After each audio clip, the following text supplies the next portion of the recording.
আসসালামু আলাইকুম। বানাচ্ছি ভেজা পোয়া শুটকি বা চেপা শুটকির ভর্তা। ঝাল ঝাল এই ভর্তাটি কতটা যে সুস্বাদু তা একবার খেলেই বুঝতে পাবেন।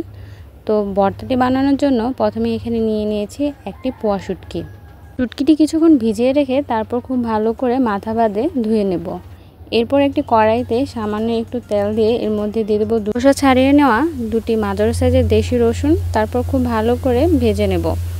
রসুনটি যখন ভাজা ভাজা হয়ে আসবে ওই পর্যায়ে দিয়ে দিতে হবে পোয়া শুটকিটি। এই পর্যায়ে আর তেল দিতে হবে না, জাস্ট চুলার তাপমাত্রা একদম লোতে করে এই শুটকিটি আস্তে আস্তে ভেজে নিতে হবে, অন্যথায় কিন্তু শুটকিটি গন্ধ লাগবে আর খেতে ভালো লাগবে না। শুটকিটি ভালো করে না ভাজলেও কিন্তু ভর্তাটি খেতে একদমই ভালো লাগে না, তাই অবশ্যই ভর্তা বানানোর ক্ষেত্রে শুটকিটি খুব ভালো করে ভেজে নিতে হবে।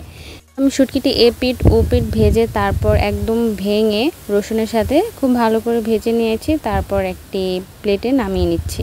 এই ভর্তার বিশেষত্ব হচ্ছে এই ভর্তাতে কিন্তু পেঁয়াজ এবং শুকনো মরিচ ভাজা যাবে না, ভাজা ছাড়াই কিন্তু এই ভর্তাটি বানিয়ে নিতে হবে। তো আমি শুকনো মরিচের বটা ছাড়িয়ে তারপর লবণ দিয়ে খুব ভালো করে বেটে নিয়েছি।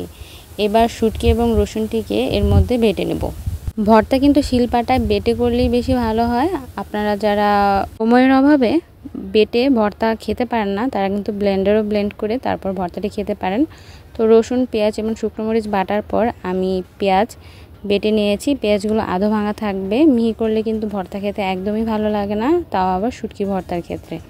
তো সব কিছু একসাথে হাত দিয়ে মিশিয়ে তারপর আরও একবার বেটে নিয়েছি। বাস হয়ে গেল মজাদার পোয়া চেপা শুটকির ভর্তা। করি ভর্তাটি আপনাদের কাছে ভালো লাগলে অবশ্যই আমার ভিডিওতে লাইক দিয়ে আমার পাশে থাকবেন। আল্লাহ হাফেজ।